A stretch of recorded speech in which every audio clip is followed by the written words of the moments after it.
যেই কালিমা পাঠের মাধ্যমে মানুষ ঈমান গ্রহণ করে, লা ইলাহা ইল্লাল্লাহ মুহাম্মাদুর রাসূলুল্লাহ, এই কালিমা পাঠ করার সাথে সাথে এই কালিমার নূর সাত আসমান ভেদ করে আরশে আজিমের কুরসির কাছে গিয়ে থরথর করে কাঁপতে থাকে। সুবহানাল্লাহ। এই যে কালিমা পড়ছেন, কালিমার যে নূর, আপনি যে কালিমা পড়ছেন মানে কি ঈমান গ্রহণ করছেন, এই যে ঈমানটা গ্রহণ করছেন, এই ঈমানটা এখন আপনাকে কেমনে বাঁচায় খেয়াল করেন, কিন্তু আপনি তো বুঝতে পারতেছেন না।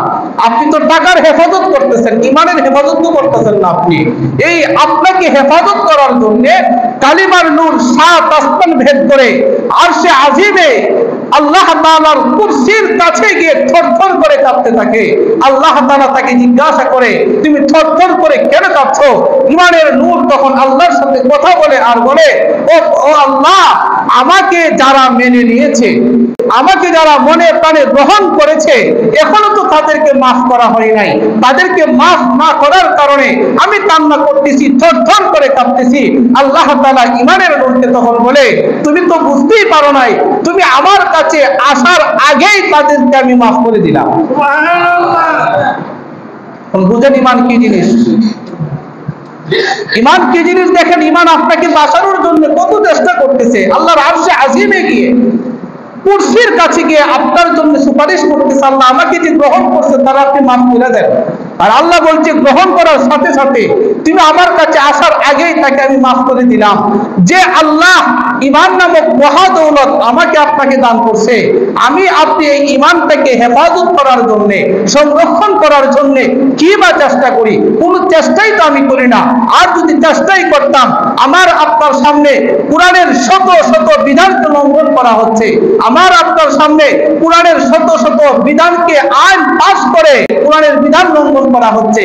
আমার আপনার কলম কিন্তু নড়ছে না, আমার আপনার ঈমান কিন্তু চলে যাচ্ছে। এই ঈমানকে আমি কিন্তু ঈমানকে হেফাজত করতে পারছি না।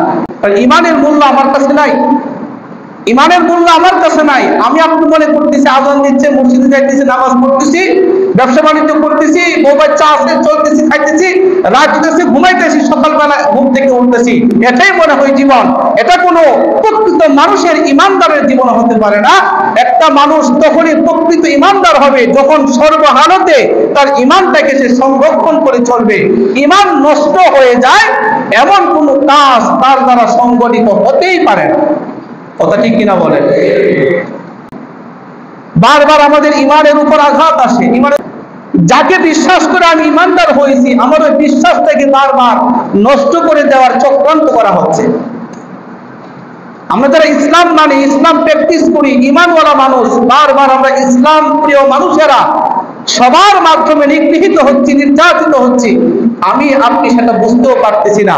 মানুষের দুনিয়ার পিছনে এমন ভাবে আমি আপনি ব্যয় করতেছি, আমার আপনার ঈমানটা চলে যাইতেছে, বুঝতেই পারতেছি না। স্বাধীনতার 53 বছরে এসেও এখনো মুসলমানদের ঈমানের উপরে আঘাত আসে, এখনো কোরআনের বিধানের উপরে আঘাত আসে। বিজাতীয় সংস্কৃতিগুলো মুসলমানদের উপর চাপায় দেয়, পাশ্চাত্যের কুসংস্কার এবং অপসংস্কৃতিগুলো, নষ্টামিগুলো মুসলমানদের উপর চাপায় দেয়। টুপিওয়ালা, দাড়িওয়ালা মানুষ ছাড়া সমাজের আর কোনো মানুষ কথাই বলে না। অথচ নিজের স্বার্থের একটু ভাটা পড়লেই দুলবাড়ি আমরা শহীদ মিনারে, দুলবাড়ি এদিক সেদিকে আন্দোলন করি, নিজের ব্যক্তি স্বার্থ, দুনিয়ার স্বার্থের জন্য আন্দোলন করি। কিন্তু ঈমান বাঁচানোর জন্য একটা আন্দোলনে আমি আপনি অংশগ্রহণ করতে পারলাম না, কি জবাবটা দিব আল্লাহ তাআলার কাছে? আজও আমরা মসজিদে এই কথাগুলো বলার এখনো কিছুটা আছে, যদি এই কথাগুলো আমরা না বলতাম এগুলোই চলে যেত। কারণ আমরা আমাদের সন্তানদেরকেও তো এখন ঈমান শিখাই না, নিজে তো শিখতেই পারি না, সন্তানদেরকেও ঈমান শিখাই না।